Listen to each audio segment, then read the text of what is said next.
નમસ્કાર, સ્વાગત છે આપનું વીટીવી ન્યૂઝમાં મહામંથનની સાથે હું છું રાધા। સર્વે ભવંતુ સુખિનઃ સર્વે સંતુ નિરામયા। આ પાવન ધ્યેયને સાર્થક કરી સ્વસ્થ ભારત નિર્માણ અને દર્દીઓને ઉત્કૃષ્ટ સારવાર તથા ઉત્કૃષ્ટ સેવા પ્રદાનની કામગીરી કરવામાં આવે છે।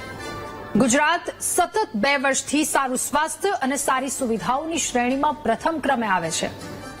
ગુજરાત આરોગ્ય ક્ષેત્રે નંબર 1 પર આવે અને આ ક્રમ જાળવી રાખવા માટે સતત પ્રયત્ન પણ કરવામાં આવી રહ્યા છે, પરંતુ સરકારના આ પ્રયત્ન પર અમુક લોકો પાણી ફેરવે એવી એક ઘટના પ્રકાશમાં આવી છે।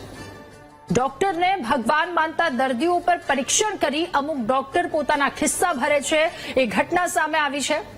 અમદાવાદની વીએસ હોસ્પિટલમાં ક્લિનિકલ ટ્રાયલ કૌભાંડ કેસ સામે આવ્યો છે અને આ કેસને લઈને આક્ષેપ કરવામાં આવ્યો, જેમાં દર્દીઓની જાણ બહાર એમના પર દવા અને વેક્સિનની પરીક્ષણ કરવામાં આવતું હતું। ચાંદખેડાના કોર્પોરેટર રાજશ્રી કેસરીએ આ મામલામાં ગંભીર આરોપ લગાવ્યા। તેમણે ક્લિનિકલ ટ્રાયલમાં 3 દર્દીઓના મોત થયાનો આક્ષેપ પણ કર્યો છે। આ સાથે કહ્યું કે વીએસ હોસ્પિટલમાં 500 દર્દીઓ પર ક્લિનિકલ ટ્રાયલ કરવામાં આવ્યું છે। એમને તપાસ કમિટી અંગે પોલીસ તપાસ કરે તેવી માંગ તેમના દ્વારા કરવામાં આવી। રાજશ્રી કેસરીએ કહ્યું કે રિસર્ચ માટે દર્દીએ 2 થી 3 હજાર રૂપિયા દર્દીને આપી દેવામાં આવતા હતા। ફાર્માસ્યુટિકલ કંપનીઓ તબીબોને ક્લિનિકલ ટ્રાયલ માટે અપીલ કરે છે। અપીલ બાદ એથિકલ કમિટીને જણાવવામાં આવે છે। એથિકલ કમિટીને જાણ કરવામાં આવે, જો ત્યાંથી પાસ થાય ત્યારબાદ જ આ દર્દી પર ટ્રાય કરવામાં આવે। એક બહુ જ જટિલ પ્રક્રિયા હોય છે, એક વેક્સિન, એક દવાને દર્દી પર ટ્રાય કરવાની, પરંતુ અહીંયા ખિસ્સા ભરવા માટે ક્યાંક કેટલાક ગોટાળા કરવામાં આવ્યા છે। ટ્રાયલ માટે દર્દીની સહમતિ લેવામાં આવે છે, પરંતુ અહીંયા સમગ્ર મામલે એથિકલ કમિટીની રચના વગર જ દર્દીનું પરીક્ષણ કરવામાં આવતું હતું, જેમાં 1 નહીં 2 નહીં પરંતુ 4 વર્ષથી 500 કરતા વધારે દર્દીઓ પર 57 જેટલી ફાર્મા કંપનીઓ દ્વારા રિસર્ચ કરવામાં આવ્યું હતું, જેમાં તાવ અને સ્કિન સહિત અતિ ગંભીર રોગની દવાના પરીક્ષણ 2 રોકટોક ચાલતા હતા। પરંતુ 4 વર્ષ બાદ જ્યારે વીએસ હોસ્પિટલમાં એક સુપ્રિન્ટેન્ડન્ટ બદલાયા અને આખું કૌભાંડ ત્યારબાદ સામે આવ્યું છે। વિજિલન્સની પાસે તપાસ આવી ત્યારે એથિકલ કમિટી ધરાવતી એનએચએ એને તપાસ કમિટીમાં સામેલ કરવામાં આવ્યા। એક મહિનો આખી તપાસ ચાલી, એ પ્રાથમિક તપાસ, અને ત્યારબાદ એક રિપોર્ટ આવે છે, જે રિપોર્ટમાં ચોંકાવનારા ખુલાસાઓ થાય છે। અમદાવાદ મહાનગરપાલિકાના કમિશનરને સોંપવામાં આવ્યો અને ત્યારબાદ વીએસ હોસ્પિટલના ડોક્ટર દેવાંગ રાણાને પણ સસ્પેન્ડ કરવામાં આવ્યા। સાથે કોન્ટ્રાક્ટ પર કામ કરતા 8 જેટલા તબીબોને ટર્મિનેટ કરવામાં આવ્યા છે, જો કે હજુ તેમના પર કાર્યવાહી કરવામાં આવશે। ફાર્મા કંપનીએ હોસ્પિટલને આપેલું ફંડ એ અલગ અલગ બેંક ખાતાઓમાં જમા થતા હોવાનું સામે આવ્યું। આમાં એક વાત એ પણ સામે આવી હતી કે જે ફંડ કંપનીઓ દ્વારા આપવામાં આવતું હતું એ ડોક્ટર્સના પરિવારજનો અથવા તો નજીકના જેટલા લોકો છે એમના ખાતામાં ટ્રાન્સફર કરી દેવામાં આવતું હતું, જેને લઈ આગામી સમયમાં વિસ્તૃત તપાસ કરવામાં આવશે તેવું પણ જણાવવામાં આવ્યું છે। ક્લિનિકલ ટ્રાયલમાં કૌભાંડ આખું સામે આવ્યું છે ત્યારે દર્દીઓના જીવની સાથે છેડા કેમ થાય છે? કારણ કે આક્ષેપમાં એ વાત પણ સામે આવી છે કે 3 જેટલા દર્દી જેમને જીવ ગુમાવવાનો વારો આવ્યો છે એમના મૃત્યુ નિપજ્યા છે। ત્યારે આ સવાલ કે ટ્રાયલમાં દર્દીઓના જીવની સાથે છેડા કેમ થઈ રહ્યા છે? સવાલ થઈ રહ્યો છે કે ક્લિનિકલ ટ્રાયલના નામે દર્દીઓ જીવની કિંમત એ ડોક્ટર્સ કેમ નથી સમજી રહ્યા? કૌભાંડમાં જવાબદાર તમામ ડોક્ટર્સની સામે એક્શન લેવાશે ખરા, અને એ પણ કડકમાં કડક એક્શન લેવાશે ખરા? જેમનું કામ દર્દીઓના જીવ બચાવવાનું હોય છે એ જ ડોક્ટર્સ જીવ લેવા પર કેમ ઉતરી આવ્યા છે એ પણ એક સૌથી મોટો સવાલ થઈ રહ્યો છે।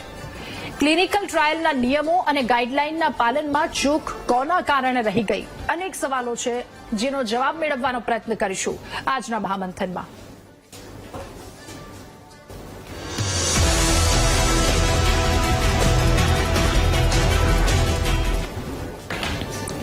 ત્યારે અમદાવાદની વીએસ હોસ્પિટલના કૌભાંડને લઈને એએમસી કમિશનર બંછાનિધિ પાનીનું નિવેદન પણ સામે આવ્યું છે। એથિકલ કમિટી ડ્રગ્સ કંટ્રોલરની ભલામણથી કમિટી બનાવવામાં આવે છે। કમિશનરે પોતાના નિવેદનમાં તમામ વાતો જણાવી। એથિકલ કમિટી વીએસના ડોક્ટરો દ્વારા જાતે જ બનાવવામાં આવી હતી। તેમણે એ પણ કહ્યું કે એ સમયે કોઈ પણ મેયર કે કમિશનરની મંજૂરી નથી લેવામાં આવી અને એથિકલ કમિટી જે તે સમયે સુપ્રિન્ટેન્ડન્ટ હતા તેમના દ્વારા બનાવવામાં આવી હતી। કોઈની જાણ વગર જ આ ટ્રાયલ શરૂ કરી દેવામાં આવ્યા હતા। તપાસ શરૂ છે, કાર્યવાહી પણ કરવામાં આવશે તેવી વાત ખાતરી આપી છે કમિશનર દ્વારા। શું કહ્યું એમણે એ પણ સાંભળી લઈએ। એથિક્સ કમિટી કરવામાં આવ્યું છે એ જે તે સમયે મેડિકલ સુપરિન્ટેન્ડન્ટ જે હતા અને જે અધિકારી જે ડોક્ટરો આમાં ઇન્વોલ્વ હતા એ લોકો અંદરો અંદર એ કાર્યવાહી કર્યા હતા, કોઈને જાણ વગર આ કાર્યવાહી કર્યા હતા. એટલે એ તમામના વિરુદ્ધ અત્યારે કાર્યવાહી શરૂ કરી દેવામાં આવેલા છે. આગામી દિવસોમાં આ કાર્યવાહી તીવ્ર રીતે આગળ વધશે. વીએસમાં જેટલા પણ ડોક્ટર આમાં સંકળાયેલા હતા, જે લોકો અત્યારે કામગીરી કરે છે એ તમામ લોકોને પાણીઓ આપવામાં આવ્યું છે, એક જણાને સસ્પેન્ડ કરવામાં આવ્યું છે અને જે તે સમયે મેડિકલ સુપરિન્ટેન્ડન્ટ હતા એ અત્યારે રિટાયર્ડ છે, એના વિરુદ્ધ પણ કાર્યવાહી કરવામાં આવી રહ્યા છે. તો કમિશનર બંછાનિધિ પાની, જેમને આ પ્રતિક્રિયા સાંભળી, તેમના દ્વારા કહેવામાં આવ્યું કે દર્દીઓના જીવની સાથે ચેડા કરનાર અથવા તો આ કૌભાંડમાં સામેલ જેટલા ડોક્ટર છે એમની સામે કાર્યવાહી કરવામાં આવશે. એ આખી તપાસ ચાલી રહી છે અને જે તે વખતે જે સુપ્રિન્ટેન્ડન્ટ હતા તેઓ હાલ નિવૃત્ત છે તેવી વાત પણ તેમના દ્વારા કરવામાં આવી. અનેક વાતો છે, જો કે હવે આ મામલે આ મુદ્દા પર તપાસ કરવામાં આવી રહી છે. નામ ખુલી શકે, વધુ પણ માહિતી બહાર આવી શકે એવી શક્યતાઓ પણ હાલ તમામ પ્રકારની દેખાઈ રહી છે અને આ મુદ્દો જેમણે ઉજાગર કર્યો છે એમની સાથે જ હવે વાતચીત કરી લઈએ. પહેલા સૌપ્રથમ રાજશ્રી કેસરી, ફરિયાદી, જેમના દ્વારા ફરિયાદ નોંધાવવામાં આવી હતી, કોર્પોરેટર જેમણે આ સમગ્ર મુદ્દે વાત બહાર લાવ્યા છે, એમની સાથે વાત કરીએ. મહામંથનમાં તેઓ આપણી સાથે જોડાયા છે. રાજશ્રીબેન, આપનું ખૂબ ખૂબ સ્વાગત છે મહામંથનમાં. સવાલ મારે આપને એ પૂછવો છે કે વીએસ ક્લિનિકલ ટ્રાયલ કઈ રીતે ચાલતું હતું આખું? આપ આ સમગ્ર મુદ્દો બહાર લાવ્યા, કઈ રીતે ખોટી કમિટી કાર્યરત હતી અને આ પરીક્ષણમાં કેટલા લોકોના મૃત્યુ નિપજ્યા? આ વીએસ કમિટી જ્યારે હતી ત્યારે આ વીએસ હોસ્પિટલમાં જ્યારે કૌભાંડ બહાર આવ્યું ત્યારે કૌભાંડમાં એક પેશન્ટ મારી પાસે આવ્યું હતું અને એણે મને કમ્પ્લેન કરી હતી કે રક્ષીબેન આ રીતના મને પૈસા મળ્યા નથી. એટલે મેં વીએસ હોસ્પિટલમાં તપાસ કરાવડાવી તો આવું એક કૌભાંડ ચાલતું હતું. આ કૌભાંડથી મેં બજેટ સત્રમાં કમિશનર સાહેબ અને મેયરશ્રીને જણાવેલ કે ભાઈ આ રીતે આવું એક કૌભાંડ ચાલી રહ્યું છે. પછીથી આ કૌભાંડની તપાસ કરતા મને જાણવા મળેલ કે આ બહુ મોટું પ્રમાણમાં કૌભાંડ છે. આ કમિશનર સાહેબની જાણ બહાર, મેયરશ્રીની જાણ બહાર, સ્ટેન્ડિંગ કમિટીની જાણ બહાર આ લોકોએ પોતાની અલગ જ એક કમિટી બનાવી દીધી. અમદાવાદ મ્યુનિસિપલ કોર્પોરેશનના એનએચએલના લેટરપેડથી માંડીને વાડીલાલ સારાભાઈ હોસ્પિટલના લેટરપેડથી માંડી બધા જ લેટરપેડોનો યુઝ કરી ખોટા સરકારી દસ્તાવેજો બનાવ્યા. ખોટા સરકારી દસ્તાવેજો બનાવી ખોટી એમણે એથિકલ કમિટી બનાવી અને એથિકલ કમિટીમાં આના નામથી આ લોકોએ આ કૌભાંડ આચર્યું. આમાં મનીષ પટેલ ડીન બી ખરી, આમાં પ્રતિક પટેલ ડીન પણ ખરી, આમાં પારુલબેન શાહ પણ ખરી અને બીજા બધા ડોક્ટરો, દૈવત શુક્લ છે, દેવાંગ રાણા છે, ઘણા બધા ડોક્ટરો છે કે જે આની અંદર ઇન્વોલ્વ છે છેલ્લા 5 વર્ષમાં. અને આ કૌભાંડ અંદાજિત 17 થી 20 કરોડ રૂપિયાની આસપાસ આ કૌભાંડ બહાર આવ્યું છે. ઓકે, સુપ્રિન્ટેન્ડન્ટ અને ડીન કે જેમણે આ કૌભાંડ કર્યું, કેટલા સમયથી આ કૌભાંડ ચાલતું હતું અને કોણ કોણ આમાં આરોપીઓ છે, આપને શું લાગે છે?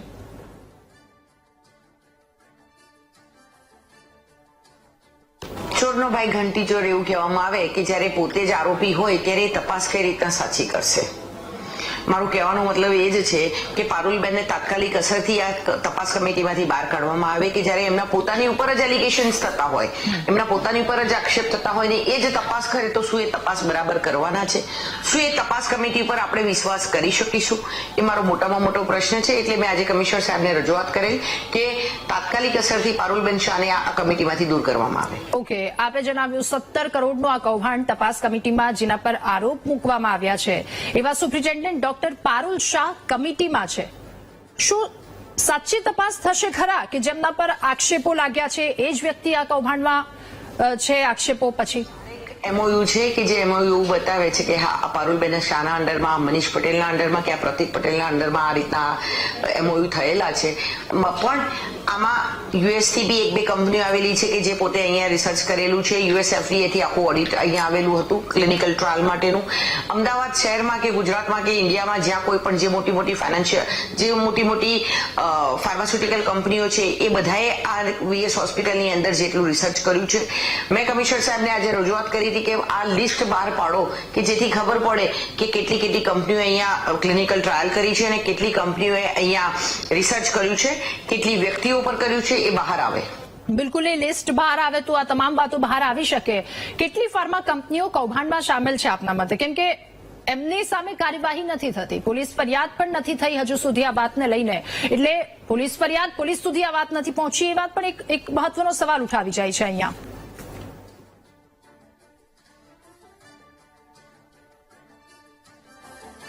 અત્યારે પણ એ જ પરિસ્થિતિ છે.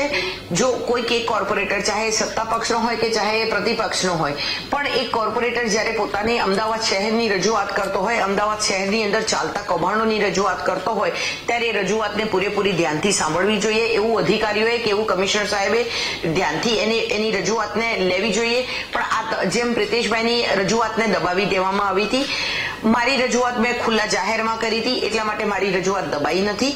અને હું હંમેશા મારી રજૂઆત પેપર વર્કની સાથે કરતી હોઉં છું, પ્રૂફની સાથે કરતી હોઉં છું, એટલે મારી રજૂઆત દબાઈ નથી શકાય. ઓકે. ભાજપના કોર્પોરેટર પ્રિતેશ મહેતા, જેમણે 2 વર્ષ પહેલા મુદ્દો ધ્યાને દોર્યો હતો, પણ સત્તા પક્ષે સાંભળ્યો જ નહીં એમને. માનો છો સત્તા પક્ષ અને અધિકારીઓ આ ઘટનામાં આંખ આડા કાન કર્યા હતા જે તે વખતે 2 વર્ષ પહેલાની? સૌથી પહેલા એસવીપીમાં તપાસ કરો, એમાં બી આવું જ ચાલી રહ્યું છે. આ એસવીપી હોસ્પિટલ હોય, એલજી હોય, નગરી હોય, વીએસ હોસ્પિટલ હોય કે શારદાબેન હોય, કોઈ પણ હોસ્પિટલ હોય, આ દરેક હોસ્પિટલમાં આ રીતના કૌભાંડો ચાલતા હોય છે. અને એક ચાલતા કૌભાંડોની આગળ લોકો આંખ આડા કાન કરતા હોય છે. આજે મેં એક પકડ્યું છે, જો ખરેખર તપાસ કરવામાં આવે તો બધી જ હોસ્પિટલની અંદર આવા કૌભાંડો બહાર નીકળશે. ઓકે, રાજશ્રીબેન, એ પણ સવાલ પૂછવો છે કે એમસી સંચાલિત એક હોસ્પિટલનું કૌભાંડ છે, માનો છો તપાસ થાય તો એની હોસ્પિટલમાં પણ આવું આવી શકે સામે તમામ વસ્તુ? મારું સ્ટેન્ડ એટલું જ રહેશે કે હું જો રજૂઆતને કોર્પોરેશનમાં કમિશનર સાહેબ સાંભળશે નહીં તો ચોક્કસથી અમે લોકો પોતે જ કોંગ્રેસ પાર્ટીના લોકો અમે ફરિયાદ કરવા માટે હોઈશું, વિરોધ કરીશું, આવેદનપત્ર આપીશું, અને સાથે સાથે ક્રાઇમ બ્રાન્ચને આની તપાસ સોંપાય. જો એ પણ નહીં કરવામાં આવે તો પછી અમે લોકો એક પીઆઈએલ દાખલ કરીશું કે જેથી આને સાંભળવામાં આવે, અને આને સાંભળીને અમદાવાદ મ્યુનિસિપલ કોર્પોરેશનને ગુજરાત હાઈકોર્ટે એક દોરી સંચાર આપે કે આ રીતે આવી એક કમિટી બનાવવી જોઈએ. બિલકુલ. રાજશ્રીબેન, આપનો ખૂબ ખૂબ આભાર અમારી સાથે મહામંથનમાં જોડાવા બદલ, આ તમામ સવાલોના જવાબ આપવા બદલ. તો તેમના દ્વારા રજૂઆત કરવામાં આવી છે, તેઓ સમગ્ર મુદ્દો બહાર લાવ્યા, સાથે પણ આક્ષેપ લગાવ્યો છે કે આ એક જગ્યાએ નહીં, એસવીપી, શારદાબેન, અલગ અલગ જગ્યા પર, હોસ્પિટલ પર આ પ્રકારના કાંડ થઈ રહ્યા છે. જો એ પણ ચકાસણી કરવામાં આવે તો આ વાત પણ સામે આવી શકે છે. હવે મહામંથનમાં ચર્ચા આગળ વધારીશું. ગેસ્ટ પેનલમાં આજે આપણી સાથે નેતા ભાજપ ડોક્ટર જગદીશભાઈ પટેલ જોડાયા છે, નેતા કોંગ્રેસ ડોક્ટર હિમાંગભાઈ વસાવડા આપણી સાથે મહામંથનમાં જોડાયા છે, વાઇસ પ્રેસિડેન્ટ એએમએના ડોક્ટર મુકેશભાઈ મહેશ્વરી પણ આપણી સાથે જોડાયા છે, અને પેથોલોજીસ્ટ છે ડોક્ટર ડીજી પટેલ સર પણ આપણી સાથે જોડાયા છે, અને રાજશ્રી કેસરી કે જેમની સાથે આપણે હમણાં જ વાતચીત કરી. ચર્ચાની શરૂઆત કરીશું. ડોક્ટર ડીજી સર, મારે આપનાથી શરૂઆત કરવી છે. આ એક કૌભાંડ સામે આવ્યું છે, એક તરફ સારા એવા આગળ વધી શકીએ ક્લિનિકલ ટ્રાયલને લઈને, અથવા તો સારી સેવા પ્રદાન કરી શકીએ, એના માટે બહુ મથામણ થાય છે, ખૂબ મહેનતથી આગળ વધવામાં આવી રહ્યું છે, પરંતુ બીજી તરફ ખિસ્સા ભરવાના અને આખા આવા કૌભાંડ બહાર આવે છે. આપનું શું માનવું આ મુદ્દા પર? ક્લિનિકલ રિસર્ચ એ ખરેખર આપણા ગુજરાત રાજ્ય અથવા આપણા ભારત દેશ માટે જે ક્લિનિકલ ટ્રાયલ થાય છે રિસર્ચના, એ સારી વસ્તુ છે. પબ્લિક માટે, લોકો માટે, દવા અને દારૂ માટે એના જે જરૂરી પરીક્ષણો થવા જરૂરી હોય છે, એના માટે કોઈ પણ મેડિસિન, કોઈ પણ રોગ માટે જો સારી દવા જો એપ્લાય કરવી હોય તો એના માટે ક્લિનિકલ રિસર્ચ કમ્પલસરી છે. આખા વર્લ્ડની અંદર જે ઇન્ટરનેશનલ કોન્ફરન્સ ઓફ હોર્મોનાઇઝેશનની જે કહેવાય છે એના અંડરમાંથી જે ડોક્ટરો ગુડ ક્લિનિકલ પ્રેક્ટિસની સર્ટિફિકેટ મેળવેલા ડોક્ટરો જ આ ક્લિનિકલ રિસર્ચ કરતા હોય છે. એટલે આ જે થરોલી જે ક્લિનિકલ રિસર્ચ એ પબ્લિક માટે અને દેશ માટે બી સારી વસ્તુ છે, કારણ કે જે બહારના દેશોની દવાઓ પણ આપણા ત્યાં પરીક્ષણ માટે આવતી હોય છે, અને એનાથી જ દર્દીઓના સારા માટે આપણે જે સારામાં સારી દવા મળે એના માટે ક્લિનિકલ રિસર્ચ ઓર્ગેનાઇઝેશન અને ક્લિનિકલ રિસર્ચ સેન્ટરો કામ કરતા હોય છે. પહેલું તો વસ્તુ હું કહીશ કે ક્લિનિકલ રિસર્ચ માટે કોઈ બી દવા આવતી હોય છે બજારમાં, એ પહેલા એને ફેઝ 0, ફેઝ 1, 2, 3 અને 4 4 ફેઝમાંથી પસાર થવું પડતું હોય છે. એ પ્રસાર થવા માટે એના ઘણા બધા દરેક મોલેક્યુલ માટે, દવા માટે, એ દરેકમાંથી 0 લેવલ એટલે કે એનિમલ ઉપર થાય, એના પહેલા બી સેલ ટોક્સિસિટી છે કે નહીં એટલે સેલ કલ્ચર કરી અને એના ઉપર એનું પરીક્ષણ મોલેક્યુલનું કરવામાં આવતું હોય છે. જેથી કરીને એનિમલને બી આપણી સંસ્કૃતિ છે જીવદયાની, તો આપણે એનિમલ બી ના મરે એના માટે બી કાળજી લેતા હોઈએ છીએ. અને આપણું જે DCI જે ડ્રગ કંટ્રોલ રજિસ્ટ્રી છે જે આપણા ઇન્ડિયાની, એ સેન્ટ્રલ ગવર્મેન્ટ ચલાવતી હોય છે અને DCI ના પરમિશન વગર કોઈ પણ વસ્તુ થતી નથી. એટલે 0 લેવલે એનિમલમાં બી એની રજીસ્ટ્રી થતી હોય છે અને એનિમલમાં એકવાર સેલ કલ્ચર કર્યા પછી એનિમલમાં આપીએ. એનિમલના ટ્રાયલ પછી જે આપણે બીજી ફેઝ 1 માં પસાર થઈએ ત્યારે જે હેલ્ધીયર હ્યુમન હોય એની અંદર એનો ટ્રાયલ આપવામાં આવે છે કે જે હેલ્ધી હોય, ટોટલી નોર્મલ પેશન્ટ ના કહેવાય, એને સબ્જેક્ટ અથવા વોલન્ટિયર કહેતા હોઈએ છીએ, એમાં એ દવા આપવામાં આવે છે. Okay. અને એ દવામાં પરીક્ષણ થાય અને એમાંથી સારું કોઈ ટોક્સિસિટી ના આવે ત્યારે ફેઝ 2 માં જતું હોય છે, ફેઝ 2 માંથી ફેઝ 3 અને ફેઝ 4 માં જતું હોય છે. એટલે આના દરેક ડેટા દરેક જે સબ્જેક્ટ અથવા વોલન્ટિયર હોય એના પહેલા જયારે દવા આપીએ એની પહેલા બી એની ટેસ્ટિંગ થતું હોય છે, એના ડ્યુરિંગ ધ ટ્રીટમેન્ટ બી એનું ટેસ્ટિંગ થતું હોય છે.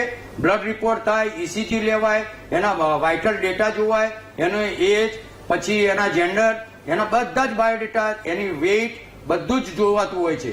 અને પછી એના જે પોસ્ટ થેરેપી એનું એક્ઝામિનેશન થતું હોય છે, એને એડમિશન કરવું પડતું હોય છે. જ્યારે વોશઆઉટ ટાઈમ કહેવાય કે જે ડ્રગ આપી હોય ટ્રાયલ માટે એ દર્દીને દાખલા 72 કલાકનો હોય, 24 કલાકનો હોય, 36 કલાકનો હોય, તો એ કલાક પ્રમાણે એને એડમિશન રાખતા હોય છે. અને પછી ટોટલ એનું register day to day time sir, દાખલા જે કોઈ મેડિસિન આવી હોય એરપોર્ટ ઉપર તો ત્યાંથી ટ્રાન્સપોર્ટેશન માટે બી આ લોકો ક્લિનિકલ રિસર્ચ વાળા એટલું ધ્યાન રાખતા હોય છે કે દવાને ટેમ્પરેચર મેન્ટેન કરવાનું, લાયા પછી બી એ ડોઝ કેટલો અપાય છે એ ટાઈમસર બધું જ આપણું કમ્પ્લીટલી એનું રજીસ્ટર થતું હોય છે. એટલે કોઈ જગ્યાએ આની બાંધછોડ થતી નથી હોતી. છતાં બી કંઈ બી દાખલા તરીકે દર્દી જે સબ્જેક્ટ છે અથવા જે વોલન્ટિયર છે એને દવા આપ્યા પછી કદાચ રિએક્શન આવે અથવા કંઈ કોમ્પ્લિકેશન થાય અથવા એડવર્સ ઇવેન્ટ થાય તો એની અંદર તરત જ એ લોકો ફાર્મા કંપની વાળા ત્યાં જે ઓથોરાઇઝ ડોક્ટરો હોય છે ડોક્ટરો એની ખૂબ જ ધ્યાન અને ઓન ધ પેપર બધું જ રજીસ્ટર થયેલું હોય છે અને દર્દીની ખૂબ ધ્યાન રાખતા હોય છે. ઘણા કેસોમાં એવું બી બનેલું હોય છે કે દર્દી એક્સપાયર થઈ જાય તો એના માટે બી ફાર્મા કંપની એની સાથે શું કહેવાય એના માટે કમ્પેન્સેશન આપે છે. એટલે કમ્પેન્સેશન આપવા માટે બંધાયેલી છે. જે કંપની જે જગ્યાએ ટ્રાયલ થતું હોય છે એ લોકો બી એના સાથે બંધાયેલા હોય છે. એટલે ગવર્મેન્ટ ખૂબ સ્ટ્રિક્ટ છે આની બાબતમાં. પણ ફાઇનાન્શિયલી ક્યાંક કોઈ ગોટાળા થયા હોય તો એ મને વધારે ખ્યાલ ના હોય, પણ આના માટે રજીસ્ટ્રી જે છે DCI એ ખૂબ એકદમ કમ્પ્લીટ. અને પહેલા થોડું શું હતું કે મેન્યુઅલી હતું કે થોડું રજીસ્ટર જે તે બનાવતા હતા, પણ હમણાં આપણા મોદી સાહેબ આવ્યા પછી જે રજીસ્ટર જે છે એ ડિજિટલાઇઝેશન કરવાનું હોય છે. એટલે ડિજિટલાઇઝેશન થી 100% દરેક ડોક્યુમેન્ટ એના દાખલા કે ફ્રીજ ખોલ્યું હોય ને તો એનું બી લોગિન થયેલું હોય છે. ડ્રગ કાઢ્યામાં એટલા સુધીની સરકાર, ફાર્મા કંપની અને ડોક્ટરો ચિંતા કરતા હોય છે દર્દી માટે અને મોલેક્યુલ માટે. બિલકુલ. ઓકે. ડોક્ટર મુકેશ સર, હવે મારે આપની પાસેથી જાણવું છે, જેવી રીતે હમણાં ડીજી સરે જણાવ્યું કે આ કેટલી જટિલ પ્રક્રિયા છે. એક દવા દર્દીના હાથમાં આવે છે ત્યાં સુધી કેટલું ધ્યાન રાખવામાં આવે છે, પણ આવા પાછળ કેટલાક લોકો પણ છે. આખું એક કૌભાંડ બહાર આવ્યું. આપનું શું માનવું છે? લોકોના જીવની પણ કિંમત નથી કરવામાં આવતી. રાધા, સૌથી પહેલા તો આપણે એ સમજવું પડશે કે ક્લિનિકલ ટ્રાયલ શું છે અને કોણ કરી શકે ને ઇથિકલ કમિટી શું છે. છેલ્લા 2-3 દિવસથી હું સતત જોતો રહ્યો છું મીડિયામાં કે ઇથિકલ કમિટી ખોટી બની છે, ફલાણું ખોટું છે. તો આપણે બ્રીફમાં સમજીએ કે કોઈ પણ ટ્રાયલ લાવવાનો હોય ને તેમાં 4 મેઇન કોમ્પોનન્ટ હોય. એક હોય સ્પોન્સર, એટલે કે જે ફાર્માસ્યુટિકલ કંપની હોય કે ડિવાઇસ બનાવનારી કંપની હોય કે કોઈ સંશોધન કરનારી કંપની હોય, એ એક હોય. બીજું હોય એ પ્રિન્સિપલ ઇન્વેસ્ટિગેટર હોય, એટલે કે જેને આ તપાસ હાથમાં લીધી છે એ કહેવાનો છે કે હું આ તપાસ કરીશ અને એનો રિપોર્ટ સબમિટ કરીશ અને એના પર પછી ભવિષ્યમાં આવશે. ત્રીજું હોય એ ઇથિકલ કમિટી હોય. ઇથિકલ કમિટીનો ખૂબ ક્રુશિયલ રોલ હોય છે અને ઇથિકલ કમિટી એમને નથી બનાવી શકાતી. ઇથિકલ કમિટીના મિનિમમ 7 સભ્યો હોય અને મેક્સિમમ 15 સભ્યો હોય અને એમાંથી 50% સભ્યો એવા હોય કે જે જગ્યાએ ટ્રાયલ થવાનો એના ના હોય. અને ચોથી જે આવે છે ઇન્સ્ટિટ્યુશન, એટલે જ્યાં જગ્યાએ ટ્રાયલ કરવાનો છે. ધારો કે અત્યારે આપણે જે ચાલી રહી છે કે ભાઈ VS માં થયું, એટલે એક VS એક ઇન્સ્ટિટ્યુશન છે, પ્રાઇવેટ હોસ્પિટલ હોઈ શકે, પ્રાઇવેટ ક્લિનિક હોઈ શકે, ગમે તે જગ્યા હોઈ શકે. આવી એક જગ્યાઓ આપણે ફિક્સ હોય છે. અને સૌથી મોટામાં મોટો રોલ જે આવ્યો હવે કે ભાઈ ઇથિકલ કમિટી, તો ઇથિકલ કમિટીમાં કોણ કોણ હોય તમને કહી દઉં કે ઇથિકલ કમિટીમાં એક બેઝિક સાયન્ટિસ્ટ હોય જે ગમે ત્યાંથી હોઈ શકે, એક લોયર હોય એ ગમે ત્યાંથી હોઈ શકે, પણ જે એનો ચેરપર્સન હોય, કમિટીનો ચેરપર્સન, એ ઇન્સ્ટિટ્યુશનનો ના હોઈ શકે. એટલે તમે ઇથિકલ કમિટી બની છે પ્રોપર નહીં એ જોવા માટે તમારે પહેલા જોવું જોઈએ કે ચેરમેન કોણ છે. સેક્રેટરી અગેન એ ઇન્સ્ટિટ્યુશન હોઈ શકે. પછી જે એક સોશિયલ વર્કર રાખવો પડે કે જેને આ સાથે કોઈ લેવા દેવા એને કશું જ ખબર નથી કે આ કઈ ડ્રગનો છે, કઈ વસ્તુનો ટ્રાયલ છે, એક રાખવો પડે. અને એના સિવાય એક લેમેન રાખવો પડે કે લેમેનને કઈ જ ખબર નથી કે આ શું શેના માટે આવ્યો છે, પણ એ એમને સવાલ પૂછી શકે. આટલા વસ્તુના ગઠન પછી એક કમિટી બને, આમાં એક ક્લિનિશિયન આવે પાછો કે જે ક્લિનિકલ પ્રેક્ટિસ કરતો હોય, અને એક બેઝિક સાયન્ટિસ્ટ આવે. એટલે આ 7 જણા તમારે મિનિમમ જોઈએ. અને આમાં કોઈ બી સંખ્યા ડબલ કરી શકો તો 15 હશે કે, પણ એમાં 50% માણસો એવા હોવા જોઈએ કે જે ઇન્સ્ટિટ્યુશનના ના હોય. કારણ કે આપણે હું સતત તમારી પાસે સાંભળી રહ્યો છું કે એમના ડોક્ટર હતા કે એમના માણસો, એ પોસિબલ નથી. ઇથિકલ કમિટી એ બની જ ના શકે. અને ઇથિકલ કમિટી બનાવ્યા પછી એની પરમિશન લેવાની હોય છે. આપણી પાસે ઇન્ડિયામાં સૌથી પહેલા ફેમિલી હેલ્થ વેલફેર ડિપાર્ટમેન્ટ આવે, એની નીચે ડીસીજીઆઈ આવે. ડીસીજીઆઈ એટલે drug controller general of India, અને એની નીચે સીડીએસઓ આવે. સીડીએસઓ એટલે controller of standard drug organisation. એ એની પરમિશન આપે પછી જ કોઈ પણ ટ્રાયલ શરૂ થઈ કે એના વગર ટ્રાયલ શરૂ નથી શકે. અને વખતો વખત ઇથિકલ કમિટીની મિટિંગ બોલાવવી પડે. ઇથિકલ કમિટી નક્કી કરશે કે આ જે આપણે હેલ્થી વોલેન્ટિયર લીધો છે એ અથવા જે દર્દી લીધો છે સિમ્પટમ વાળો, એ એના માટે ફિટ છે કે નહીં. ફિટ છે પછી એની પાસે રિટર્ન કન્સેન્ટ લેવી પડે. એને સમજાવવું પડે કે આ જે દવા કે પ્રોસિજર કરીશું તેની તમને શું નુકસાન થઈ શકે, શું ફાયદા થઈ શકે. એને ધારો કે નુકસાન થાય તો એની કોમ્પન્સેશનની જવાબદારી કઈ રીતની છે, એને સારવાર કઈ રીતની મળશે, એને સારવાર ફ્રી મળશે. ધારો કે કોઈ કન્ડિશનમાં કંઈક એને વર્સ્ટ કન્ડિશન થઈ ગઈ તો એના માટે એની સારવાર, એનું કોમ્પન્સેશન સંપૂર્ણ જે સ્પોન્સર એટલે કે જે ફાર્મા કંપની હોય કે જે ડિવાઇસ બનાવનારી કંપની હોય એને કરવાનું હોય. એટલે બધી જ વસ્તુઓ રિટર્ન પેપર પર લેવી પડે છે. ધારો કે તમે 18 વર્ષથી નાના કોઈ વ્યક્તિને એમાં લીધો ટ્રાયલમાં, તો એના બંને પેરેન્ટ્સની અથવા કેટલીક કન્ડિશનમાં એક પેરેન્ટની રિટર્ન કન્સેન્ટ લેવી પડે છે. કેવા દર્દી લઈ શકાય એમાં છે ને, જો એક તો 2 ટાઈપના માણસો હોય. એક તો હેલ્ધી વોલેન્ટિયર. ધારો કે તમારે વેક્સિન લાવવાની ત્યારે તમને ખબર નથી કે કયો દર્દી છે, ત્યારે તમે હેલ્ધી વોલેન્ટિયર લીધા. કારણ કે આપણે કોરોનાની વેક્સિન આવી હતી ત્યારે આપણને બધાને ખબર છે કે આપણે હેલ્ધી વોલેન્ટિયર પર ટ્રાયલ કર્યો હતો પહેલા, એટલે હેલ્ધી વોલેન્ટિયર હોય. અને બીજા ડિસીઝ એટલે જે માણસને આ રોગ થયેલો છે.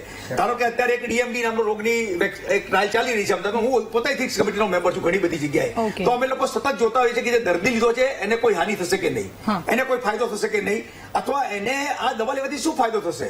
તો તમને કદાચ દવાઈ લાગશે કે એમાં 6 કરોડ સુધી દવાઓ ફ્રી આપવામાં આવે છે કંપની દ્વારા.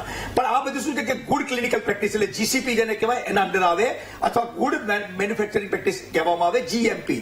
અને એની ટ્રેનિંગ લેવી કમ્પલસરી છે. મારે દર વર્ષે ટ્રેનિંગ લેવી પડે છે જીસીપી ની. એના વગર હું મેમ્બર નથી બની શકતો. અને મોટાભાગની ચેરિટેબલ સંસ્થાઓ હોય જેને આમાંથી ફંડ મળે તો એ લોકો પેશન્ટના બેનિફિટ માટે વાપરતા હોય છે. અને અમે લોકો એવી ઇથિક્સ કમિટીમાં રહેતા હોય છે કે જ્યાં એ પેશન્ટનો બેનિફિટ એ પ્રાઇમરી જગ્યાએ જોવામાં આવે. અને એ બહુ જરૂરી વસ્તુ છે. કારણ કે તમારે કોઈ પણ વેક્સિન લાવી હોય, કોઈ પણ દવા લાવી હોય, કોઈ પણ ડિવાઇસ લાવી હોય, ધારો કે સ્ટેન્ડ છે તો એક ડિવાઇસ થઈ, તો એને પણ તમે લાવો તો એને પરીક્ષણ કરવું પડે. પરીક્ષણ કર્યા વગર ના લવાય. અને ધારો કે તમારી કોઈ પ્રોસિજર ચાલી રહી છે, ધારો કે તમે મેલેરિયામાં પહેલા 4 ગોળી આપતા, પહેલા પછી 2 ગોળી આપતા, હવે મારે પ્રોટોકોલ બદલવો છે કે મારે 2 ગોળી એ રીતે કરવો છે. તો એના માટે બી તમારે ક્લિનિકલ ટ્રાયલ લેવા પડે. અને જ્યારે ટ્રાયલ સક્સેસફુલ થાય ત્યારે એને પબ્લિશ કરવા પડે. પબ્લિશ એટલે તમે કોઈ બીજે છાપવામાં કોઈ ના ચાલે. એના માટે એક નિર્ધારિત જર્નલ હોય છે, એ જર્નલમાં પબ્લિશ કરવા પડે. પછી એનું પીવીઆર રિવ્યુ થાય, એને એક્સેપ્ટ કરવામાં આવે, અને પછી જે માર્કેટમાં આવી શકે. એટલે આ બહુ જટિલ પ્રક્રિયા છે. એટલે એમાં કોઈ પણ જાતની બાંધછોડ ના થઈ શકે. અને આ જે તમે પિક્ચર જે દેખાઈ રહ્યા છો એ તો ટોટલી જો હોય તો એ બહુ જ ખરાબ રીતે થયેલું છે. અને એમાં તો દરેક આરોપીને સજા થશે, કારણ કે એ શક્ય જ નથી. ઇથિકલ કમિટીની પરમિશન ટ્રાયલ ના થઈ શકે. ઇથિકલ કમિટી પ્રોપર બનેલી એ જરૂરી હોય શકે. સીડીએસઓ ની પરમિશન જોઈએ, અને પરમિશન ત્યાં પછી ટ્રાયલ આવ્યો હોય એને પબ્લિશ કરવો પડે. એના વગર કશું ના શક્ય બને. ઓકે ઠીક છે. એટલે સરે જેવી રીતે જણાવ્યું બહુ જ જટિલ પ્રક્રિયા છે. આમાંથી કદાચ ક્યાંય એક વસ્તુ છૂટે એવું નથી લાગતું, હે ને સર? એટલું વધારે પેલું છે. ઓકે ઠીક છે. ડોક્ટર હેમાંગભાઈ, હવે આપની પાસે આખો જે એક મુદ્દો સામે આવ્યો છે, આપનું શું કહેવું, શું પ્રતિક્રિયા? સાથે એ પણ કે જો આટલું બધું સ્ટ્રિક્ટ છે તો પછી એમાં આ કન્ડિશન કઈ રીતે આવીને ઉભી રહી ગઈ? ડોક્ટર પટેલ સાહેબ અને ડોક્ટર મુકેશભાઈએ બધી જ ટેકનિકાલિટી કીધી. ભલે થોડી અઘરી છે, ઘણા દર્શકો સમજ્યા હશે, ઘણા નહીં સમજ્યા હોય, તો એક વાત તો સમજાણી કે પ્રક્રિયા બહુ જટિલ છે. આ તો પ્રક્રિયાની વાત થઈ. વાડીલાલમાં એ લોકોએ શું કર્યું છે એની ઉપર હું વાત કરીશ. પ્રક્રિયા બંને સાહેબોએ બહુ પરફેક્ટ કીધી છે. વાત એ છે કે એથિકલ કમિટી વાડીલાલમાં બની જ નથી એવી વાત માધ્યમોમાં આવે છે. બીજેપીના એક પ્રવક્તાનું મેં નિવેદન સાંભળ્યું, એણે એમ કીધું કે NHLમાં જે કમિટી બની હતી એ અમે વાડીલાલમાં ટ્રાન્સફર કરી. કમિટી ટ્રાન્સફર થઈ શકે નહીં, જે તે ઇન્સ્ટિટ્યૂટ માટેની હોય એની જ કમિટી હોય, એટલે જી આ સર. બીજો કાયદો તૂટે છે. સાંભળો, ત્રીજી વાત એ છે કે લીગલ કન્સેન્ટ એડવોકેટ થ્રુ, વકીલની મારફત લીગલ કન્સેન્ટ લેવાની હોય, એમાં દર્દી પણ હોય અને દર્દીના નજીકના સગા પણ હોય. વાડીલાલમાં કન્સેન્ટ લેવાની કે નથી લેવાની એ વાત આવતી નથી. આ કૌભાંડ એટલે કહેવાય છે કે આમાં ખૂબ પૈસા છે. જે દવાની ટ્રાયલ થાય, કાલ ઉઠીને મંજૂરી મળે, બજારમાં જાય, એટલે હજારો કરોડનો બિઝનેસ ફાર્મા કંપનીને મળતી હોય છે, એને મળવાના છે. એટલે ક્લિનિકલ ટ્રાયલ પાછળ ઘણા બધા પૈસા જુદી જુદી જગ્યાએ આપતી હોય છે. પેશન્ટને પણ મળતા હોય છે, ડાક્ટરને પણ મળતા હોય છે અને ઇન્સ્ટિટ્યુશનને પણ મળતા હોય છે, અને આ અબજો કરોડનો બિઝનેસ છે. આ તો ઠીક છે, આપણી તો કોઈ મોટા મોટા ઇન્ડસ્ટ્રીયલી A કે A2 કે B જોતા હશે તો એ ક્લિનિકલ ટ્રાયલમાં આવતીકાલથી આવી જશે, કારણ કે 100-200 કરોડ ઉપરનું ટર્નઓવર હોય છે બિઝનેસમાં. હવે વાત ફરીથી ત્રીજા કૌભાંડની આવી કે 17 કરોડ રૂપિયા દવાની કંપની પાસથી આવ્યા એવું માધ્યમો કે છે. તો એ કોના ખિસ્સામાં ગયા, સુકાવેના ખિસ્સામાં ગયા? આ ત્રીજી વાત કૌભાંડ વાળી છે, જ્યાંથી વાત શરૂ થઈ એ અહીંથી થઈ છે. અને પ્રશ્ન રાધાબેન સૌથી મોટો એ છે કે આ પૈસા ઇન્સ્ટિટ્યુશનને મળવા જોઈએ કે ડોક્ટરને? જો ઇન્સ્ટિટ્યુશનને મળવા જોઈએ તો મળ્યા છે કે કેમ? જો ડોક્ટરને મળવા જોઈએ એવી વાત છે, બાય લો, હું કાયદાની વાત કરું છું, તો ઇન્સ્ટિટ્યુશને મંજૂરી શું કામ આપી? અને મંજૂરી આપી જ નથી. જે ડીન છે પારુલબેન, એને તો ઘસી ના પાડી દીધી કે હું આવી પેલા 56 ટ્રાયલ થઈ ગઈ છે, ત્યારે ડોક્ટર મનીષ પટેલ હતા અને મને કઈ ખબર નથી. આવી વાત એમણે સત્તાવાર રીતે કરી છે. હવે ક્યાંક ખોટું તો થયું જ છે. શું કામ હું કહું છું કે તો 8 ડાક્ટરોને સસ્પેન્ડ શું કામ કર્યા? જો ડાક્ટરો એથિકલી ચાલ્યા છે, નિયમ મુજબ ચાલ્યા છે, કાયદામાં જે પ્રક્રિયાઓ છે બધી જ પૂરી કરી છે, તો સસ્પેન્ડ શું કામ કર્યા? આ બહુ મોટો પ્રશ્ન. એટલે વાત આવે છે કે કાંઈક ખોટું થયું છે. અને શાસક પક્ષ, આપણી સાથે જગદીશભાઈ છે, ડોક્ટર જગદીશ પટેલ, પણ શાસક પક્ષની બિહેવિયર છે એ કંઈક છુપાવતા હોય એવી છે. They are not frank and fair. ઠીક છે. એટલે ત્યાં પણ એવો ડાઉટ પડે છે કે અહીંયા પણ શાસક પક્ષ પણ ક્યાંક છુપાવવા મથે છે, અનેક કૌભાંડોની જેમ આ એક વધુ કૌભાંડ માટે ક્યાંક ખોટું થયું છે. ઓકે, ડીજી સર, આપ કંઈક કહી રહ્યા હતા, પ્લીઝ ખૂબ ટૂંકમાં જણાવજો, મારે જગદીશભાઈ પાસે જવાનું છે. એટલે જે કૌભાંડ કે જે ફાઇનાન્શિયલ પ્રોબ્લેમ ક્યાંક ના ક્યાંક થયો હશે એ અમને ડિટેલમાં ખ્યાલ નથી, પણ હું તમને કહી દઉં કે આ ક્લિનિકલ રિસર્ચ આજે ઇન્ડિયાનું 5000 મોલેક્યુલ જ્યારે છેલ્લા 5 વર્ષમાં થયા હશે, એમાંથી 2 થી 3 મોલેક્યુલ ખાલી ને ખાલી આપણા ઇન્ડિયામાંથી થયેલા છે. એટલે ક્લિનિકલ રિસર્ચ ના માટે હું એટલું જ કહેવા માંગુ છું કે આ જે બી ફાઇનાન્શિયલ થયો, જેને ક્યાંક તો જો ધુમાડો નીકળતો એટલે ક્યાંક તો આગ લાગેલી હોય, એટલે એ 100% જેને કલ્પ્રિટ છે એ લોકોને તો સજા થવી જોઈએ. પણ જે નીચેના જે ડોક્ટરો છે, તમે કહ્યું એ પ્રમાણે કે ડોક્ટરો ક્યાંક ને ક્યાંક, પણ નીચેના જે ડોક્ટરો હોય છે એ ડોક્ટરોને તો જે પ્રમાણે પૈસા લેવાના છે એટલા જ લીધા છે, એનાથી વધારે લીધા હોય કે એવી રીતે કંઈક એકાઉન્ટમાં પેલા જમા કર્યા હોય કેવી રીતે નથી. એટલે આ જે 8 ને સસ્પેન્ડ કરવામાં આવ્યા એમની વાત એની કરો છો? 22 ની કમિટી છે ઓકે, બેન. ઓકે, હા. એટલે 22 જણામાંથી કેમ 8 જ જણાને કર્યા એ બી ક્વેશ્ચન છે. આ જે ન્યૂઝમાં વાંચ્યું છે એ પ્રમાણે કહું છું. ઓકે ઓકે ડોક્ટર જગદીશભાઈ, હવે આપની પાસે પહેલા તો આપની પ્રતિક્રિયા લેવી છે, સાથે આક્ષેપ પણ કે ક્યાંક ને ક્યાંક કંઈક ખોટું થયું છે. આપનું શું કહેવું? રાધાબેન, એકદમ સાચી વાત છે કે આ કામમાં કંઈક ખોટું થયું છે, પણ એ વાત એટલી સાચી છે કે શાસકો એને બિલકુલ છુપાવવા નહીં, બલકે એને ઉજાગર કરીને જે કોઈ જવાબદાર વ્યક્તિઓ હોય એની સામે બનતી ત્વરાએ એમની સામે પૂર્ણ તપાસ કરીને ખરેખર જે કંઈક કલ્પ્રિટ હોય એની સામે પગલા લેવા માટે શાસકો બિલકુલ કટિબદ્ધ છે. અને એના જ ભાગરૂપે કદાચ દેવાંગ રાણા છે એને સસ્પેન્ડ કરીને તરત એની સામે ચાર્જશીટ કરીને આવતીકાલે એની સામે એફઆઈઆર થઈ રહી છે, એટલે એ પગલા લેવા માટે તૈયાર છે. આ ઉપરાંત છેક છેલ્લી સુધી મેડિકલ કાઉન્સિલ ઓફ ઇન્ડિયા સુધી જઈને પણ એમની સામે પગલા લેવાની ફરિયાદી બનીને ફરિયાદ કરવા માટે પણ શાસકો એક તો કટિબદ્ધ છે. એ વાત સાચી છે કે એથિકલ કમિટી દરેક આવા પ્રકારના રિસર્ચ માટે હોવી જોઈએ. જો રિસર્ચ તો હોવા જોઈએ, પણ નિયમ અનુસાર એના પ્રોટોકોલ મુજબ જ હોવા જોઈએ. એમાં શાસકો અથવા તો કોઈ પણ બાંધછોડ કરવા પણ નથી માંગતા અને કરી શકે પણ નહીં, સિવાય કે કોઈ એમની મંજૂરી વગર આ રીતે ડોક્ટર મનીષ પટેલ જે એક્સ સુપરિન્ટેન્ડન્ટ હતા અથવા દેવાંગ રાણા જેવા કોઈ વ્યક્તિઓ જો એનો કોઈ ગેરલાભ લઈને માનવ જીવન સામે કોઈ જોખમ ઉભું કરે અથવા તો નિયમોથી પણ બાંધછોડ કરવા માંગતા હોય તો શાસકો એમાં બિલકુલ ટોલરન્સ રાખવા માંગતા નથી.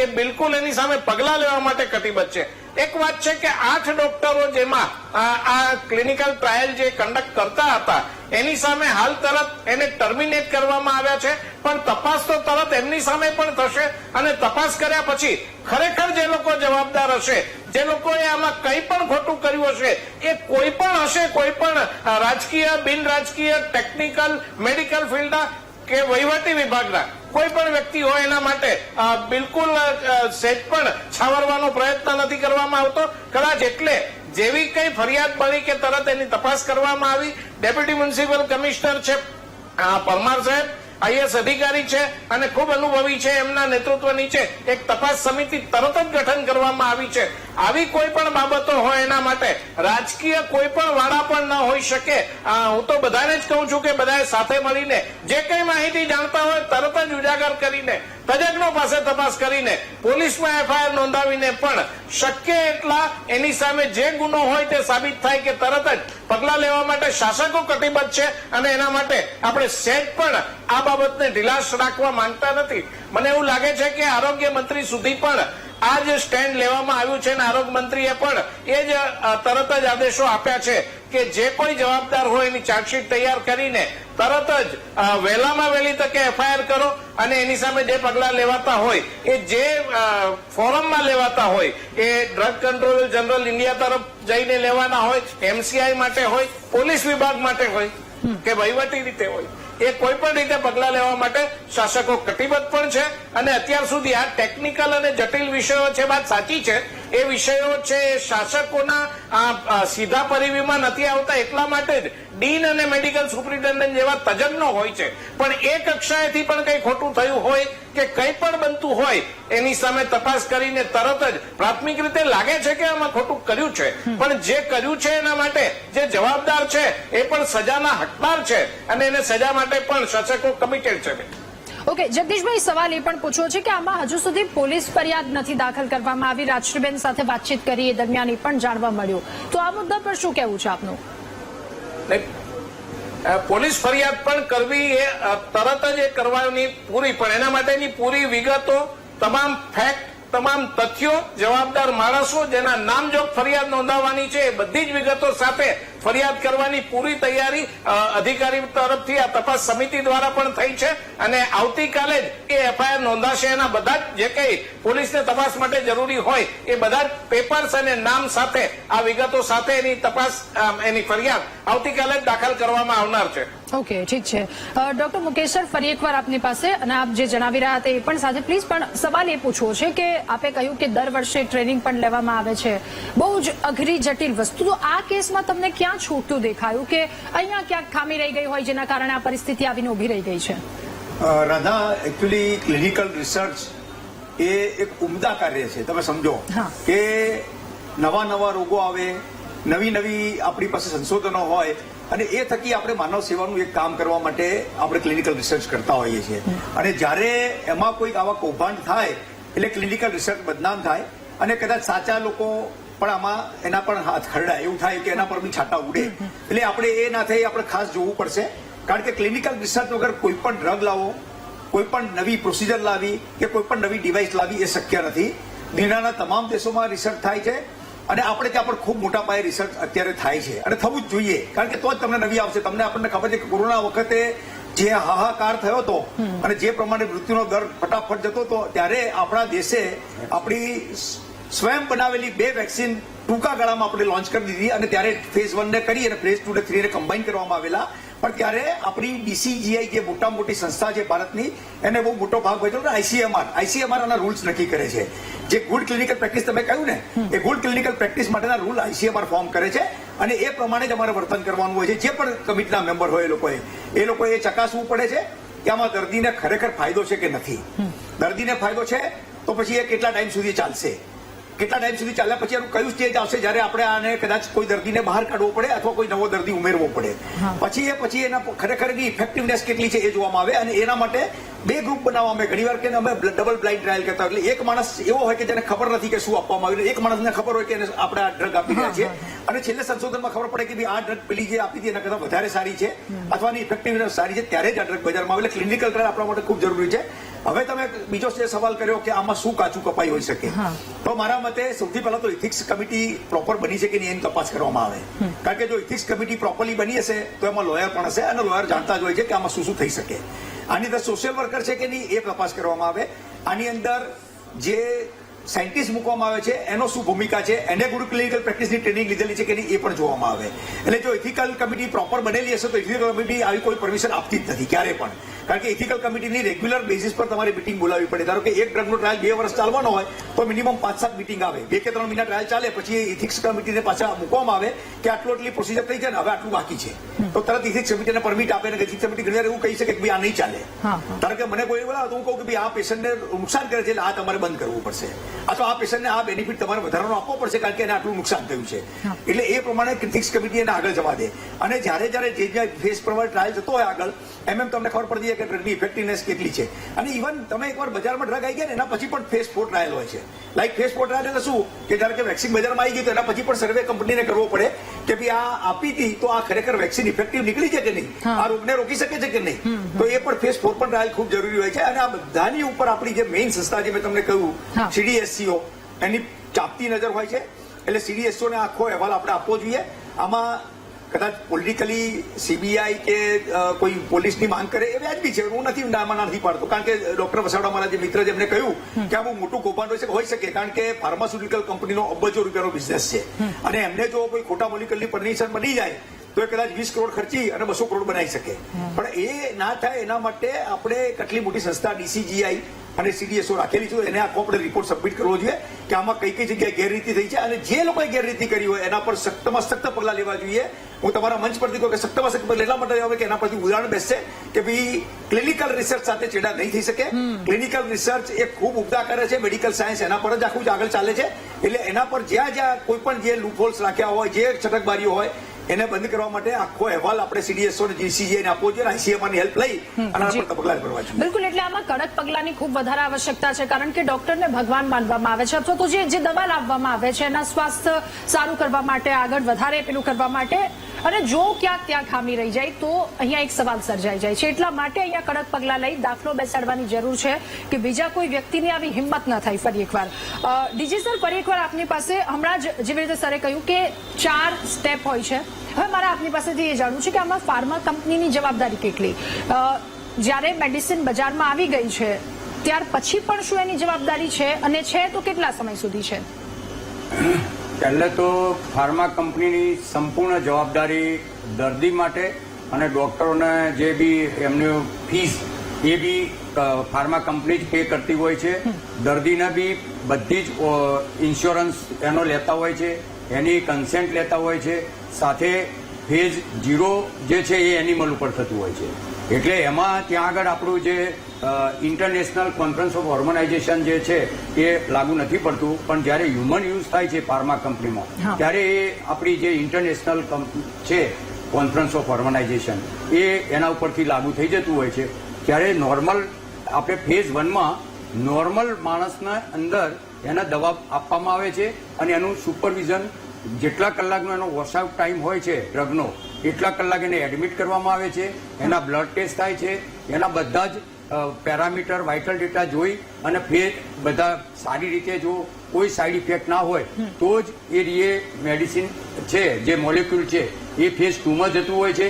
ફેઝ 2માં શું થતા હોય છે કે જે મોલેક્યુલ જે દાખલા તરીકે સોરિયાસિસ આપણા સ્કિન ડિસીઝ છે તો એના માટે જે મોલેક્યુલ છે એવા ડિસીઝ વાળા પર્ટિક્યુલર 10 થી 15 પેશન્ટો હોય એવા ઉપર એ લોકો બોલાવી અને દરેક ક્લિનિકલ ટ્રાયલ કરતા હોય છે. સર, આ ચાર સ્ટેપ ટ્રાયલ થઈ ગયું, બજારમાં આવી ગઈ દવા. ત્રીજા સ્ટેપમાં લાર્જ નંબર ઓફ પેશન્ટ ઉપર થતું હોય છે અને ત્રીજા નંબરનું જેવું પરમિશન ડીસીજીઆઈ આપે છે તરત જ એ માર્કેટની અંદર એ અવેલેબલ માર્કેટિંગ કરી શકતી હોય છે ફાર્મા.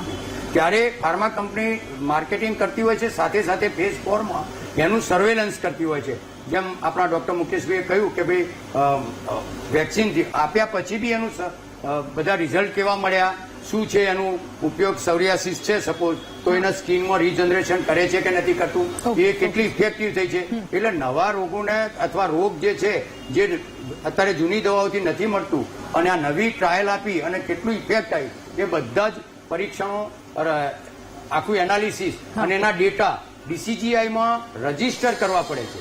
એટલે હું તમને એક આ વીટીવીના માધ્યમથી દાદાબેન 100% હું એક મેસેજ આપીશ કે આ કરોડોનો કૌભાંડ કરતા કરોડોનો જે ભારતના બિઝનેસ છે, કારણ કે આપણા જોડે જે ટ્રાયલ ફોરેનની અંદર પબ્લિક જે લોકો ઓછા છે તો એ લોકોને ત્યાં આગળ 6 મહિના 12 મહિના ટ્રાયલ કરતા લાગતા હોય છે. જે આપણા ત્યાં આગળ એ ડિસીઝ વધારે લોકો હોવાથી વધારે ડિસીઝ છે તો એ લોકોને જો ટ્રાયલ આપી અને સારી દવાથી આપણે એક તો દર્દીને સાજા બી જલ્દી કરી શકીશું અને બીજા કે આપણું ફાર્માસ્યુટિકલ જે હબ બન્યું છે એની ઇમેજ બી જેમ ઇન્ટરનેશનલ લેવલે ના બગડે એના માટે બી આપણે જોડે જોડે ધ્યાન રાખી અને જે લોકો કલ્પિત છે એમને આપણે 100% સજા કરી અને ટૂંકમાં એના આગળ વધવું જોઈએ. બિલકુલ બિલકુલ. ઓકે ડોક્ટર હેમાંગભાઈ, ફરી એકવાર આપની પાસે હમણાં રાજશ્રીબેન સાથે વાત કરી, એમને એ પણ કહ્યું કે આ પહેલું એવું કૌભાંડ નથી જે સામે આવ્યું. 2 વર્ષ અગાઉ પણ રજૂઆત કરવામાં આવી હતી, પણ એસવીપી શારદાબેન અલગ અલગ જગ્યા પરના નામ પણ એમણે લીધા છે કે જે આવું થાય છે. આ પહેલી વખતનું નથી. જે પણ જગ્યાએ મોટું પેશન્ટ વોલ્યુમ હોય ત્યાં આવા ક્લિનિકલ સ્ટડી થઈ શકે. મુકેશભાઈએ જેમ કીધું, પટેલ સાહેબે જેમ કીધું એમ ટ્રાયલ છે એ આપણી માનવજાત માટે આશીર્વાદરૂપ છે, એ ફાઇનલ છે. વાત એની એ જ છે કે આમાં ક્યાં ઇરેગ્યુલારિટી થઈ. ફાર્મા કંપની ટ્રાયલ માટે જે પૈસા આપે છે તો એ કાયદેસર આપે છે, ચેકથી આપે છે, તો કૌભાંડ કેમ કહેવાનું? મારે ડોક્ટર જગદીશભાઈ પટેલ પાસેથી એ જાણવું છે, મારી જેમ ગુજરાતના તમારા બધા વ્યુઅર જાણવા માંગતા હશે કે આપને બરાબર ખબર છે કે કાલ એફઆઈઆર થાય છે તો બીએનએસ ના કયા કલમ નીચે એફઆઈઆર આમાં થઈ શકે? આમાં તો કોઈ બીજી તો કોઈ વાત જ નથી. પૈસા સરકારી તિજોરી જાન બલે ડોક્ટરને ઘેર ગયા છે એ વાત છે. બીએનએસ એમઓયુ શું હતું કંપનીનું? કંપની કોને ચેક આપતી હતી? તો તમે ફરિયાદ શું કરશો? જે કઈ ફરિયાદ કરવાની આવે એ મેડિકલ કાઉન્સિલમાં આવે, ડીજીસીઆઈમાં આવે અને જેમ કીધું એમ સીએમએસઓમાં આવે. ગુજરાત સરકાર અને ડ્રગ ખાતામાં ફરિયાદ કરવાની આવે. આમાં પોલીસ કઈ રીતે વચ્ચે આવશે? મારી જેમ ઘણા 6 કરોડ ગુજરાતીઓના મગજમાં એ વાત આવી ગઈ કે ચેકથી પૈસા લીધા છે, ચોરીને લઈ નથી ગયા, એના ખાતામાં પૈસા ગયા છે, એમઓયુ પ્રમાણે પૈસા થયા છે. જોકે સત્તાધારી પક્ષ એમઓયુ બતાવતો નથી. બીજા બધા કાગળ પત્ર વ્યવહાર જે થયો છે થવો જ જોઈએ તો જ આગલા સ્ટેજમાં ગઈ હોય ટ્રાયલ. તો એ પત્ર વ્યવહાર ક્યાં છે? તો ગોટાળો શું થયો છે? આ વાત તો સત્તાધારી પક્ષે સમજાવવી પડશે ને. તો હું વિનંતી કરું છું જગદીશભાઈને કે મારા 2 પ્રશ્ન જવાબ આપો Okay. કે 2021 થી રાધાબેન ટ્રાયલ ચાલે છે, 2025 આવી, 4 વર્ષ લગી 500 દવાઓની ટ્રાયલ થઈ, 500 દર્દી ઉપર ટ્રાયલ થઈ, બધી વાડીલાલ સહિતની એલજી ને જે બધી સંસ્થાઓમાં થઈ, તો એનો પત્ર વ્યવહાર થયો કે નહીં? ઓકે, ઠીક છે હેમાંગભાઈ, આપના પત્ર સવાલનો વ્યવહાર જવાબ થતો મેળવી લઈએ. તો મને બ્રેકનો સરકાર- સમય પણ થયો છે. જગદીશભાઈ, હેમાંગભાઈ જે સવાલ પૂછ્યા આપ જવાબ આપી શકો પ્લીઝ? જી. થોડું ટૂંકમાં આપજો, મારે બ્રેકનો સમય થયો છે. જી જી બિલકુલ. આ પોલીસને કહેવાનું કારણ એ છે કે ત્યાર પછી જે કન્સર્ન ડિપાર્ટમેન્ટ હોય, દાખલા તરીકે ફાઇનાન્શિયલ કોઈ ઇસ્યુ માટે પોલીસને આપણે કહીએ તો એ સીબીઆઈ ને કે આગળ કોઈ એન્ફોર્સમેન્ટ ડિપાર્ટમેન્ટને રિફર કરતી હોય છે અથવા સાથે જોડાઈને તપાસ કરતી હોય છે. આ કિસ્સામાં એવું છે કે ફંડ જે આવવાનું હોય એ ફંડ પણ ક્યાં કોના ખાતામાં કેટલું હોય એની એક ગાઈડલાઈન હોય છે. હોસ્પિટલમાં આવે ને હોસ્પિટલ ત્યાર પછી રિસર્ચરને ટ્રાન્સફર કરતું હોય છે. આ એનો પ્રોટોકોલ હોય છે. ત્રીજી વાત એ થઈ કે drug control general of India છે એની પરમિશન વગર એથિકલ કમિટી અગર અમલમાં આવી તો ફાર્માસ્યુટિકલ કંપનીએ પણ કેવી રીતે એ ચલાવી, અને જયારે રિસર્ચ માટે ડીન અને જે કોઈ કન્સર્ન જવાબદાર ડોક્ટર્સ પ્રોજેક્ટનો હતા એને કેવી રીતે એલાઉ કર્યું, આ બધી બાબતોની તપાસ કરવા માટે તપાસ એજન્સી અને એન્ફોર્સમેન્ટ એજન્સી તરીકે સૌથી પહેલા પોલીસને કીધા પછી પોલીસ જે કોઈ પણ ખાતાને રિફર કરવાનું હશે એને કરીને આપણે સાચા જે કલ્પ્રિટ હોય કે આના માટે જવાબદાર હોય એને ખુલ્લા કરીને એની સામે પગલા લેવાય, એટલા માટે આ પોલીસનું માધ્યમ આવે છે. અને બીજું, શાસકો બિલકુલ ખુલ્લા મનથી જે કોઈ જવાબદાર હોય એને ગમે તે ખાતામાં એમસીઆઈમાં પણ ફરિયાદ કરવા માટે તૈયાર છે. Drug controller general of India છે એને પણ આ જાણ કરશે. એટલે કન્સર્ન તમામ વિભાગને ફરિયાદ કરીને જે કોઈ જવાબદાર હોય એની સામે કલ્પ્રિટ છે જો ખુલ્લા પડે અને તપાસને અંતે બહાર આવે તો એને પગલા લેવા માટે શાસકો છે એ બિલકુલ કમિટેડ છે. અને મને એવું લાગે છે કે તપાસ સમિતિ એના માટે છે એ પણ જે તે જગ્યાએ ફરિયાદ કરવાની હશે તમામ જગ્યાએ ફરિયાદ કરવા માટે બિલકુલ સજ્જ છે. બિલકુલ. ક્લિનિકલ ટ્રાયલમાં કૌભાંડ, દર્દીઓના જીવની સાથે ક્યાં ચેડા કરવામાં આવ્યા, ક્યાં છૂટ્યું, ક્યાં કાચું કપાયું, તેના પર ચર્ચા કરી રહ્યા છીએ. હવે શું આગળ જો આ પ્રકારની પ્રવૃત્તિ ફરી એકવાર રિપીટ ન થાય તેને લઈને મહામંથનમાં ચર્ચા આગળ વધારીશું. હાલ રોકાઈએ એક નાનકડા બ્રેક માટે.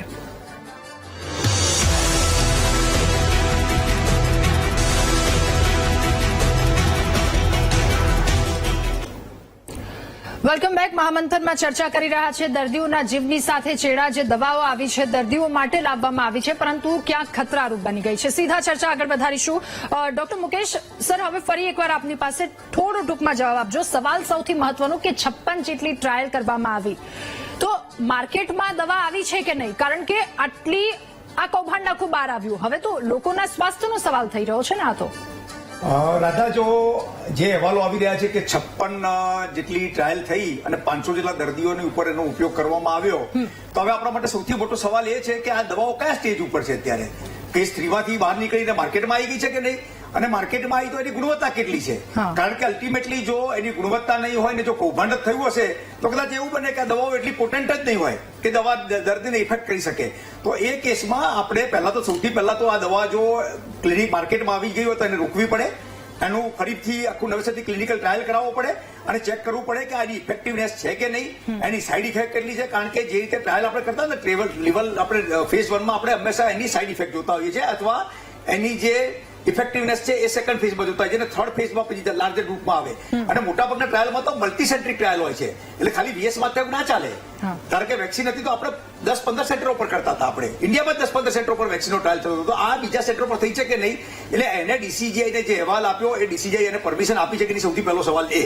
અને જો આપી છે તો એ કયા લેવલ પર બજારમાં માર્કેટમાં અવેલેબલ છે કે નહીં એ બે.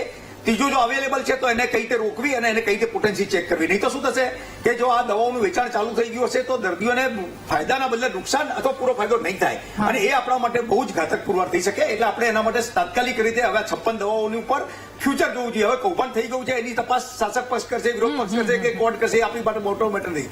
મારા માટે અત્યારે મહત્વનું વસ્તુ શું છે કે ભાઈ આ દવાઓ ખરેખર કઈ સ્ટેજ પર છે, માર્કેટમાં અવેલેબલ રહે તો ઇમિડિયેટલી એનું રોકી અને તાત્કાલિક એનું વિશ્લેષણ કરવામાં આવે. એટલે બીજા લોકોને આ વધારે હાનિ ન પહોંચાડે, ખૂબ વધારે મહત્વની વાત. બિલકુલ સર. ડીજી સર, હવે આપની પાસે ડેથ કમ્પેન્સેશન ને લઈને પણ વાત કરવામાં આવી અને હવે આ વસ્તુ આગળ ન વધે, બીજા લોકો સુધી ન જાય એને લઈને આપનું શું કહેવું? થોડું ટૂંકમાં. આ જે લોકો કલ્પિત છે એ લોકોને શાસક પક્ષ 100% એના દંડ કરશે જ અને એ લોકોને જે બી સજા આપવાની છે આપશે. પણ આ ક્લિનિકલ ટ્રાયલની જે થાય છે એના ઇન્ટરનેશનલ લેવલે અને નેશનલ લેવલે એની ઇમ્પેક્ટ ખરાબ ના પડે અને એના લીધે કે જે સાચા ડોક્ટરો છે બધા જ ખોટા છે એવું નથી. જે જગ્યાએ થાય છે 90% સાચા હશે, 10% જ ખોટા હશે. કારણ કે અત્યારે હાલ ડિજિટલાઇઝેશનના લીધે DCGIના જે રૂલ્સ એન્ડ રેગ્યુલેશન કડક છે અને દર્દીઓના પૂરેપૂરી ચીવટથી એનું ઝીણવટપૂર્વક એનું પરીક્ષણ થતું હોય છે. એટલા માટે અત્યારે હાલ ક્લિનિકલ ટ્રાયલનો જે લોકો સારું કામ કરી રહ્યા છે એના ઉપર જો આ VTV માધ્યમ દ્વારા બહુ સારો આ મંથનનો પ્રોગ્રામ રાખ્યો જેથી કરીને પબ્લિકને અને બહારની આપણી ઇમેજ ખરાબ ના થાય એના માટે હું રાધાબેનને ખાસ થેન્ક યુ કહીશ અને બહુ સારી વસ્તુ વીટીવીની ટીમને સર, કારણ કે ટીમ દ્વારા આ એક સબ્જેક્ટ સિલેક્ટ કરવામાં આવ્યો છે. Thank you. હેમાંગભાઈ, ફરી એકવાર આપની પાસેથી ટૂંકમાં જાણવું છે કે હવે શું કરી શકાય આગળ બીજા લોકોને અસર ન પહોંચે એના માટે. જે મહેશ પરીખ સાહેબે કીધું, હા, જો ટ્રાયલ થયા વગર દવા બજારમાં ચાલી ગઈ છે તો એ રોકવી પડે.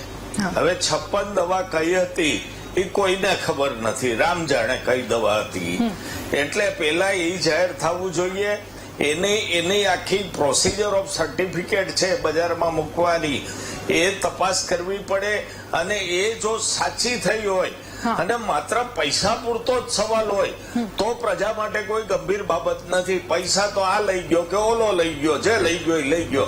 પ્રક્રિયા જો પૂરેપૂરી નથી થઈ તો એ ડ્રગની બેગ પાછી ખેંચવી જ પડે, બંધ કરવી જ પડે.